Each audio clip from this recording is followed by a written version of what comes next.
kuliah literasi digital minggu ke-6 ya.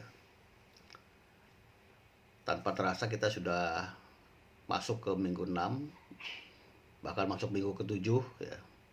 Insya Allah mungkin akhir Oktober kita UTS ya. Materinya mana Pak? Ya materinya bahan-bahan kuliah kita. Bisa kalian nonton lagi di YouTube ya. Sebagian ada beberapa saya videokan. Dan juga dari materi-materi yang kalian catat setiap kita pertemuan. Jadi hari ini, pagi ini, jangan lupa siapkan alat tulis untuk kalian catat.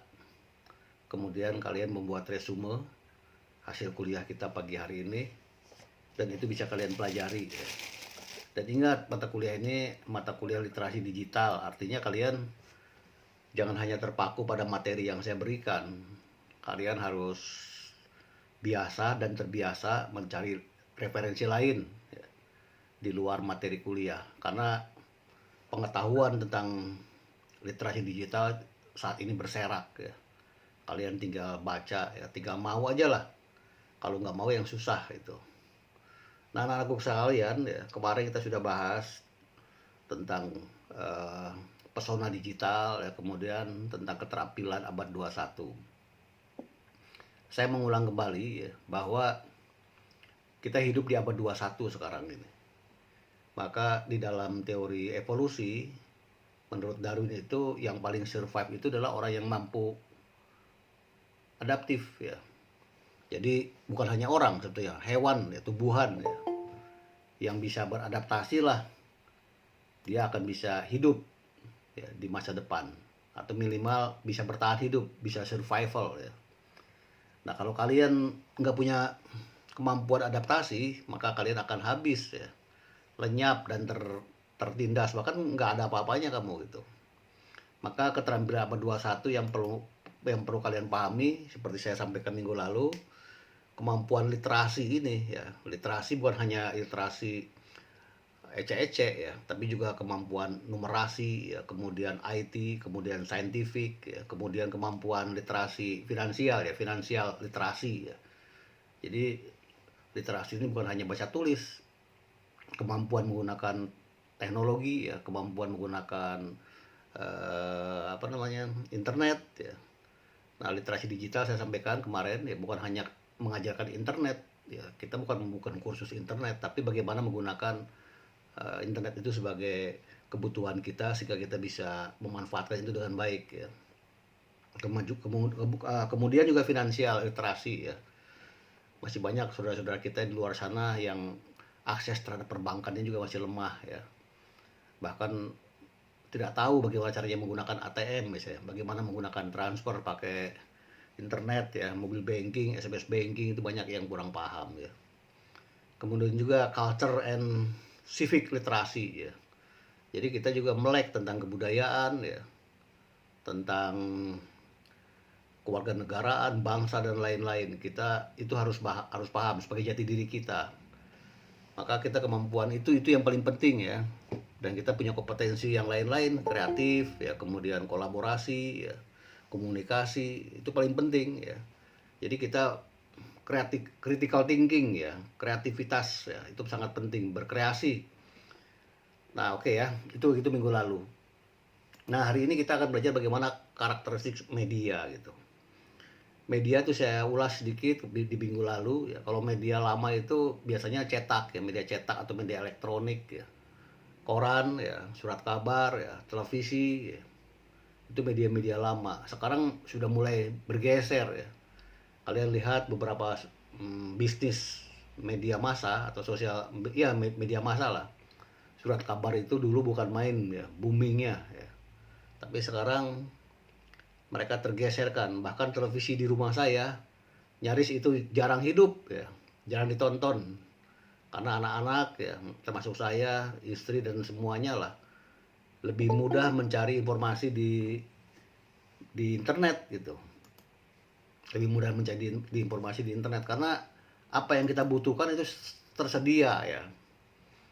Kalau di televisi kan acaranya bukan kita yang ngatur ya. Durasinya juga bukan kita yang ngatur gitu. semuanya yang ngatur itu adalah providernya ya. Tapi kalau di media sekarang kalian bisa berseliweran ya, apapun yang kalian butuhkan ada. Kemudian targetnya kalau media lama itu massal ya, semua kalangan disasar ya.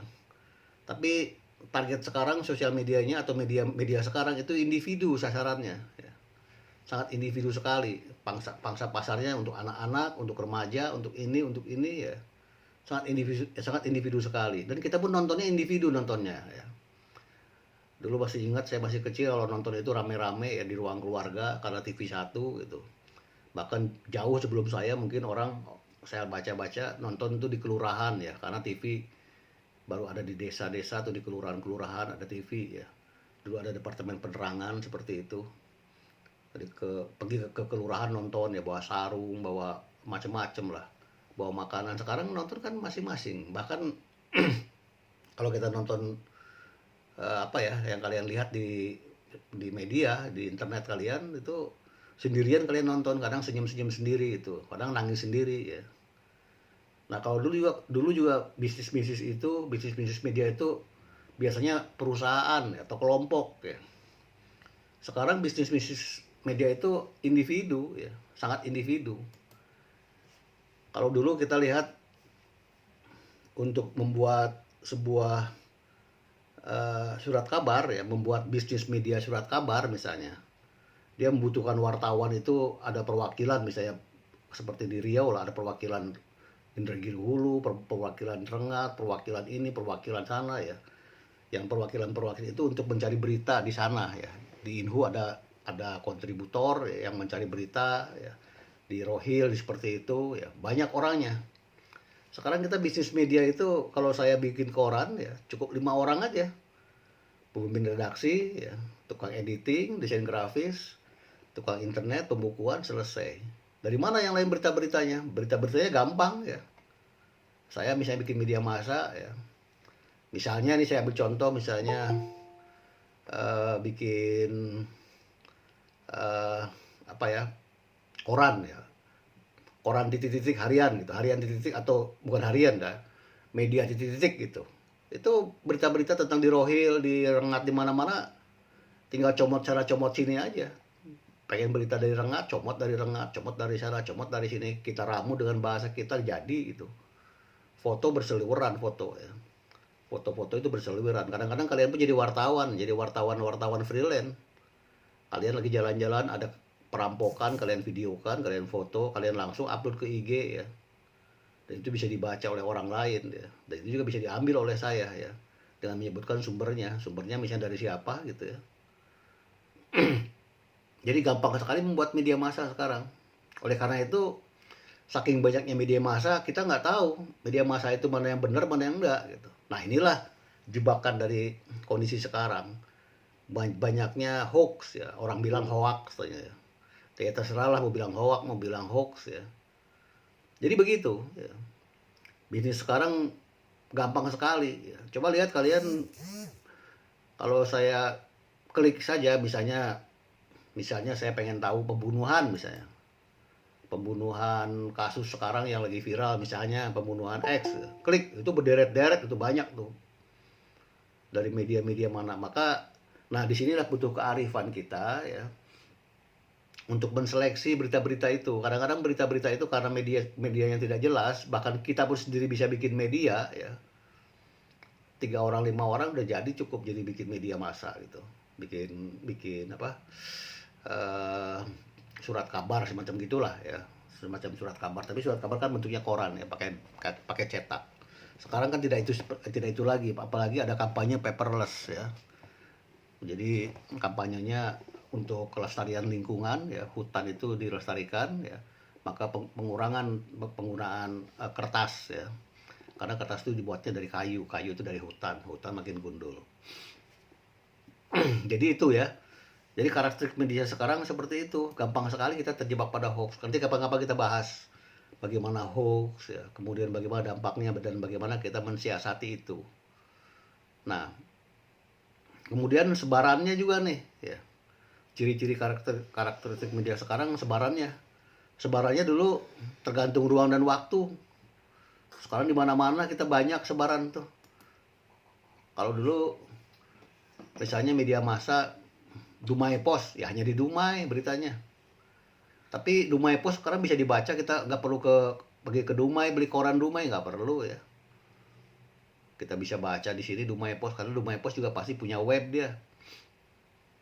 Sebuah bisnis tanpa menggunakan web, tanpa menggunakan sosial media, itu bisnis itu bakal tumbang gitu. Kalian perhatikan lah orang-orang jualan-jualan ya, jualan bakso, jualan bakwan atau apapun lah. Kalau dia tidak terlink dengan Gojek misalnya, saya sebut nama lah ya, tidak ada kampanye nih, Gojek atau Grab, itu paling yang lakunya hanya di tetangga kita. Misalnya saya jualan bakso, misalnya di sini ya, di daerah Purwodadi misalnya nih. Kalau nggak ada link ke Gojek, ya paling yang laku orang yang lewat depan rumah saya yang beli gitu. Tapi dengan adanya Grab, Gojek, wah itu bisa beli dari Tangkerang ke saya. Jadi tersebar kemana-mana ya, udah lintas-lintas seperti itu. Dan kita pun kalau mencari makanan malam-malam kan, kita dulu, saya ketika jadi mahasiswa seperti kalian, kalau pengen makanan tuh harus keluar ya. Apalagi hujan rintik-rintik itu malasnya bukan main, tapi perut lapar terpaksa keluar gitu. Sekarang kita sambil duduk-duduk leyeh-leyeh datang makanan gitu. Asal kita punya aja uang untuk bayar gitu. Dan bayar pun tidak langsung kontan kan sekarang gitu. Bisa pakai GoPay misalnya, bisa pakai OVO, ya macam-macam itu. Nah, ini pergeseran seperti ini yang kalian harus pahami ya. Mungkin kalian, saya yakin kalian udah paham lah tentang itu ya. Tapi banyak saudara-saudara kalian di luar sana ya, yang tidak ngerti itu cara menggunakan GoPay, cara bayar GoPay, OVO gimana caranya, masih banyak gitu. Nah, itu yang perlu dirangkul oleh kita sebenarnya. Kasihan mereka, karena tadi saya sampaikan di awal kuliah ya, hanya orang yang adaptif ya, hanya orang yang bisa mengikuti zaman, yang bisa beradaptasi dengan lingkungan, maka dia bisa berkembang. Kalau nggak berkembang habis ya. Harimau saya sampaikan minggu lalu ya, harimau itu sebetulnya paling kuat dari segi fisik ya. Harimau itu bisa lari ya, bisa tajam penciumannya, cakarnya kuat, talingnya kuat ya, bisa berenang ya. Harimau itu bisa berenang loh, nggak kayak kalian ya. Harimau juga bisa mengejar pohon ya, karena kukunya, dengan melalui kukunya itu bisa mencengkeram batang pohon yang kuat, bisa manjat ya. Tapi kita kan nggak bisa seperti itu, fisik kita lemah, tapi kita punya kemampuan budaya itu yang kita bisa adaptif. Seandainya harimau punya budaya, wah dia lebih hebat ketimbang kita. Orang fisiknya bagus kok kuat dia, terus punya budaya, punya bahasa gitu, punya pengetahuan, punya otak yang volumenya lumayan seperti kita. Wah dia bisa berkembang tuh, dia yang bisa menguasai dunia ini gitu. Kita justru mungkin yang dilestarikan ya. Loh iya gitu, supaya jangan dimakan, kita dilestarikan, dikembangbiakan gitu. Nah oleh karena itu ini yang kalian pahami ya. Oke ya. Terus kegunaannya kalau dulu koran tuh ya tunggal, koran itu tunggal kegunaannya. Apa contohnya? Dulu saya ingat ya, ada majalah Kartini ya, ada majalah Femina. Ya majalah Kartini, majalah Femina tuh rata-rata ibu-ibu yang baca ya. Tunggal aja tentang cara masak, cara ngasuh anak ya, hubungan berkeluarga itu. Ada majalah Ayah Bunda, yaitu untuk ibu-ibu yang baru punya anak atau mau punya anak ya. Apalagi majalah otomotif ya, hanya hobinya orang yang otomotif. Sekarang nggak ada media yang seperti itu ya. Media itu beragam betul semuanya, masuk semua. Bisa beragam-ragam informasinya. Makin beragam makin laku ya, makin spesifik justru nggak laku sekarang ya. Makin spesifik makin nggak laku, karena dianggap pangsa pasarnya rendah, hanya satu saja yang ditembak gitu. Tapi sekarang nggak seperti itu ya, beragam-ragam. Oke ya, kalian catat jangan lupa ya apa materi kuliah kita ya. Kemudian ya kira-kira begitu ya. Nah oleh karena itu anak-anak ya, anak-anakku sekalian ya, saya sampaikan kita harus arif ya menggunakan sosial media itu. sosial media itu manfaatnya apa? Ya, manfaatnya banyak sebenarnya.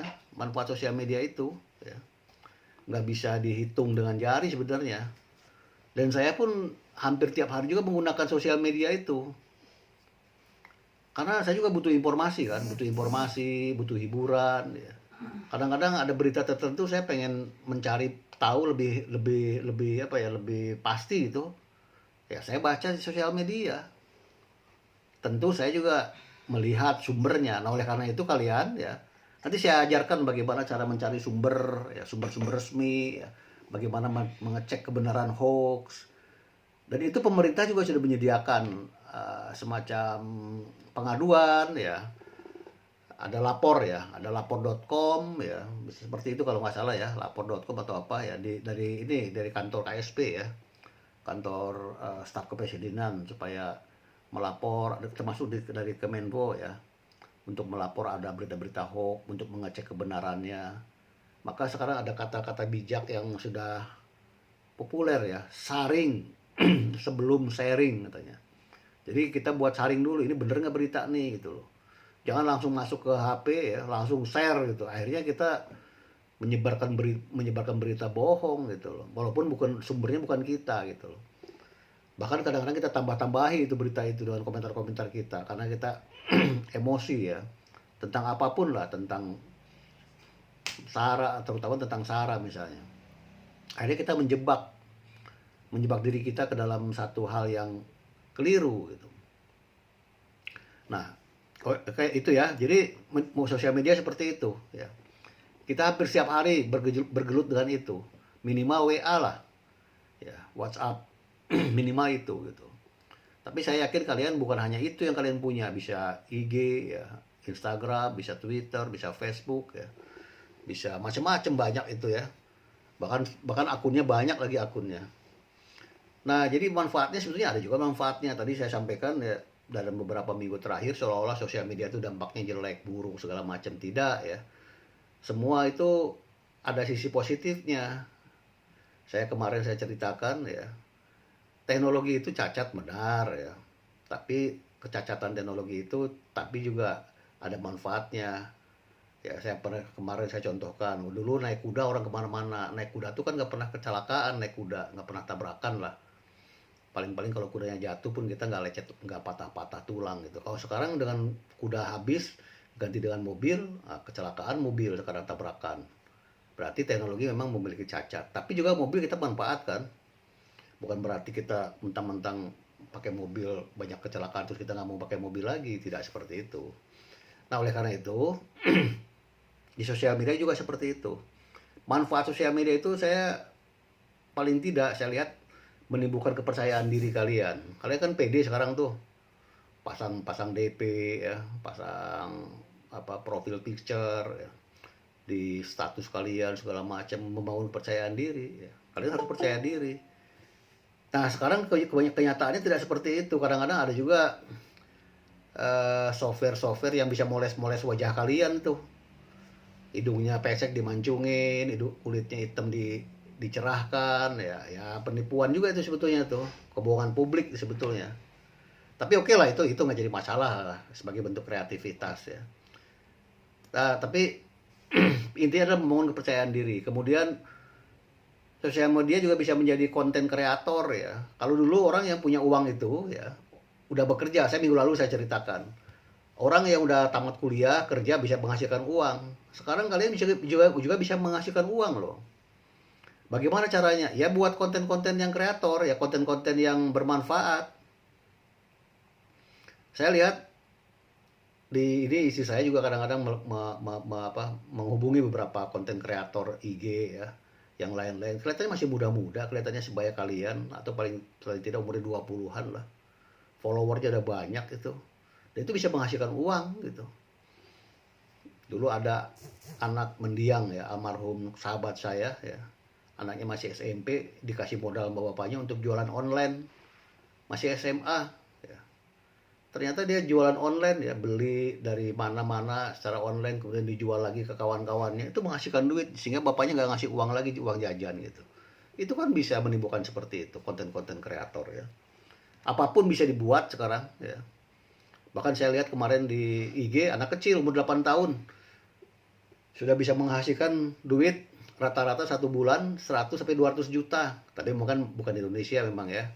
Masih di luar negeri gitu. Di Indonesia saya mungkin ada juga seperti itu. Jadi orang tuanya bangga betul ya. Anaknya bisa menghasilkan uang masih umur 8 tahun, nyanyi-nyanyi doang, nyanyi-nyanyi, joget gitu seperti itu. Kemudian banyak yang follow ya, kemudian banyak yang like ya, bukan melek ya. Menyukai lah, beri jempol ya. Sehingga menghasilkan uang gitu.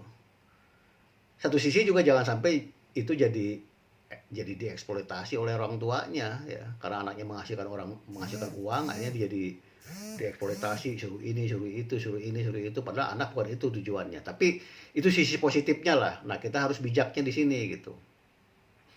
Jadi konten kreator banyak kalian bisa lihat ya, termasuk menulis ya. Kalian bisa menulis, itu ada mahasiswa saya orang Dumai, Aditya Ulil Nursidin, kalian lihat di IG itu. Semula saya ajari dia bagaimana cara menulis di Kompasiana, cara menulis di Indonesiana karena mata kuliah TPI. Kemudian dia punya bakat menulis, ya, dikembangkan terus. Akhirnya menjadi Kompasianer dia. Banyak followernya, tulisannya banyak. Dengan duit, dia punya duit dia sekarang tuh. Ada lagi Jopanda, ya, Sandewa Jopanda, itu baru tamat mungkin angkatan 18 tuh. Atau belum tamat deh. Masih ada itu bukan baru tuh, masih Unri, kayak sepertinya belum wisuda tuh. Dia menulis novel tuh. Udah banyak novelnya ditulis, dicetak ya. Pertama nulisnya dia seperti itu, bikin cerpen, kemudian banyak yang membaca, banyak yang ini segala macam. Kemudian kumpulan cerpennya dibukukan ya. Karena dia banyak followernya, mungkin dapat uang, kemudian bukunya dicetak, dapat uang gitu loh. Mahasiswa loh. Masih ada sekarang. Kalian cek di Unri itu. Jopanda. Sandewa Jopanda namanya. Laki-laki. Jadi ini ya. Konten-konten kreator jadi nggak harus. Kalau dulu orang punya penghasilan uang itu udah kerja, udah tamat kuliah. Seperti itu. Sekarang enggak. Kalian bisa punya keterampilan masak aja. Bikin misalnya punya apa ya. Keterampilan tertentu bikin konten kreator ya. Cara masak nasi 5 menit misalnya. Nah, misalnya kamu buat kreasi seperti itu. Orang tertarik kemudian membuat cara masak, cara ini, cara menjahit ya. Cara mancing ya. Bahkan orang nangkap ular pun saya nonton tuh si apa lupa namanya di IG itu. Dede Inun. Nah, Dede Inun saya sorry lah nyebut nama ya, bukan promosi dia. Dede Inun kalian coba di IG itu. Followernya udah banyak itu, udah berapa banyak dia menghasilkan uang mungkin tuh. Hanya nangkap ular aja hobinya, kesana kemarin nangkap ular ditangkap, terus bagaimana cara menangkap ular, ini ular ini bagaimana bentuknya ya, kenapa begini begitu gitu, habitatnya bagaimana. Dia juga tentu baca juga tentang referensi tentang ular itu, supaya dia bisa mereview tentang ular-ular itu ya. Itu banyak penontonnya, hanya menangkap ular ya, nggak perlu ini kan, nggak perlu sekolah kan menangkap ular itu, cuma keberanian dan keterampilan doang gitu. Nah ini kalian bisa membuat seperti itu, manfaat-manfaatnya. Juga bisa membangun kolaborasi. Saya berkali-kali ngomong ya, sosial media itu berkolaborasi ya, membangun kolaborasi. Kolaborasinya saya melihat ke teman-teman ya, ke kawan-kawan itu, termasuk saya sendiri sebenarnya ya. Saya masih merawat masa lalu ya, ada grup SD nggak punya lah, grup SMP, grup SMA gitu, grup kuliah pun saya nggak begitu aktif ya. Tapi sebetulnya itu kolaborasi untuk kita bersama-sama membangun ya, untuk membangun apa, jaringan, kerjasama ya segala macam. Nah ini kalian harus seperti itu. Nah sebagai mahasiswa FISIP ya kalian harus berkolaborasi, ikut follow misalnya dengan konten-konten yang sesuai dengan yang kalian ikuti. Ya, misalnya orang mahasiswa kedokteran ya ikut juga dengan tentang kedokteran lain gitu. Kalau mahasiswa politik ya harus ikut dengan konten-konten yang politik ya. Kemudian ikatan mahasiswa politik, Asosiasi Ilmu Politik Indonesia misalnya ikut seperti itu gitu loh. Sehingga kita terjalin komunikasi antar sesama peminat itu, sehingga kita bisa berkolaborasi dalam hal yang lain ya. Minimal informasi dapat kalian. Kemudian juga sebagai media media belajar, sosial media sebagai media belajar. Iya, saya untuk mengajar literasi digital juga saya kan menggunakan media ini, ya, sosial media. Saya lihat ikut webinar ya untuk menambah apa pengetahuan saya ya, baca baca baca buku ya, download ebook ya. Jadi sosial media banyak manfaat. Jangan hanya nonton film, kemudian hahihi, ya komentar-komentari yang nggak perlu gitu. Itu ya boleh lah sekali-sekali, tapi itu sisi negatif ya. Ambil ambil yang pentingnya gitu. Jadi sebagai media belajar, kemudian juga sebagai membangun skill ya, keterampilan. Itu tadi contohkan si Aditya tadi dengan si Sandewa tadi saya bilang. Si Aditya tadi ya. Dia membangun skill. Pertamanya dia mungkin tidak tahu bagaimana menyalurkan ide-ide dia karena dia punya kemampuan menulis ya. Tapi dengan saya kasih wadah, dengan mengajar itu yang tujuannya bukan untuk dia sebetulnya, untuk semua mahasiswa saya gitu. Jadi mahasiswa saya kalau mata kuliah TPI nanti kalian mungkin nggak ketemu dengan saya lah TPI ya, karena di sosiologi. Itu saya wajibkan dia menulis di Kompasiana ya. Menulis tentang apa terserah. Habis itu menulis di Penana ya, menulis di sini, menulis di sana gitu. Tergantung temanya. Hari ini kita membuat tema cerpen, nulisnya di sini. Oh ini besok kita menulis tentang fiksi di sini, yang non fiksi di sini kan ada ini ya kamar-kamarnya gitu. Nah itu terus mereka harus saling mengomentari gitu loh, sesama mahasiswa supaya dia baca juga punya temannya gitu loh. Dan dia juga supaya tahu kelemahan temannya gitu loh. Tapi bukan mencari kelemahan, paling tidak belajar dari kekurangan kawannya sehingga dia bisa memberikan komentar. Dan begitu seterusnya. Sehingga terbangunlah pertama yang dia tulis dibaca ada pembacanya, yang kedua yang dia tulis ada yang melike-nya, yang ketiga yang dia tulis ada yang mengomentarinya. Jadi nggak nol gitu loh. Nah, itu kan seperti itu. Dari mana ide itu? Ya saya juga mengetahui itu, berpikir dari keseharian saya. Jadi manfaat sosial media seperti itu. Kemudian terakhir ya tadi terakhir yang mendapat penghasilan tambahan gitu. Jadi kalian kalau sudah bisa seperti itu ya, kalian nggak perlu minta lagi uang pada orang tua ya. Kalian sudah bisa mandiri dengan minimal ya untuk biaya kuliah ya, biaya hidup sehari-hari. Syukur-syukur bisa menghasilkan yang banyak, kemudian bisa membantu adik-adikmu yang masih kecil misalnya.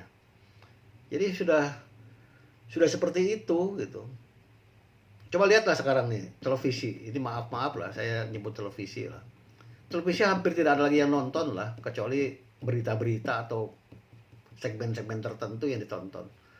Semua artis-artis punya YouTube, ya, punya IG ya, Instagram gitu.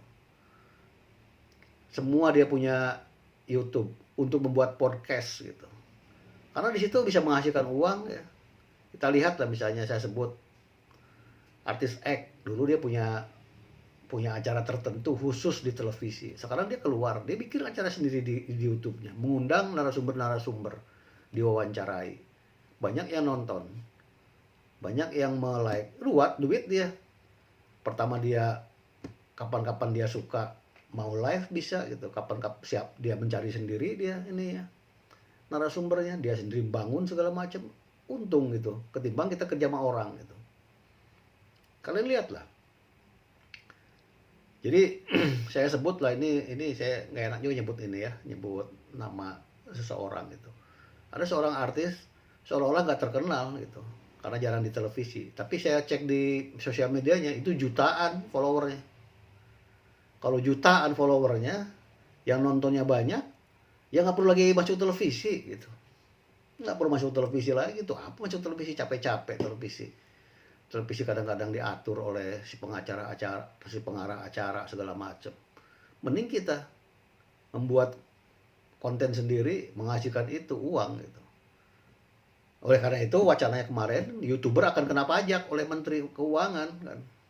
Walaupun Menteri Keuangan banyak juga mengkritik, gimana caranya YouTuber boleh kena pajak?